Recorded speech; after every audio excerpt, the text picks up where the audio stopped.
김건희 여사 조사와 관련된 검찰 내용과는 별개로 서울중앙지검이 확보한 김 여사 진술 등을 토대로 의혹들에 대한 수사를 이어가고 있습니다. 주가 조작 사건과 관련해선 연루된 계좌주들을 사실상 전수조사할 방침인 것으로 알려졌습니다. 보도에 김태원 기자입니다. 김 여사는 검찰 조사에서 최재형 목사와 연락하게 된 건 허수아비 손이라도 잡고 악수할 상황이었기 때문이라고 말했습니다. 대선 국면에서 불거진 줄리 의혹 등 여러 논란에 대한 자신의 억울함을 동양 출신이자 부친과 알고 지냈다는 최재형 목사라면 이해해 줄 것으로 생각했다는 겁니다. 김 여사는 직원에게 가방을 반환하라고 지시했지만 업무상 실수로 돌려주지 못했을 뿐이고 양주 등은 경호 지침에 따라 폐기한 걸로 안다고 진술한 것으로 알려졌습니다.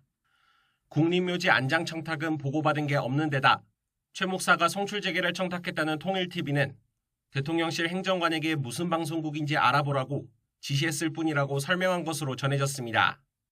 검찰은 진술 내용 등을 토대로 김 여사가 받은 금품에 직무 관련성이 있는지 등을 검토해 사건 처리 방향을 결정할 것으로 보입니다. 주가 조작 사건과 관련해서도 김 여사는 범행을 공모하는 등 의사 연락이 없었다며 혐의를 부인한 것으로 알려졌습니다.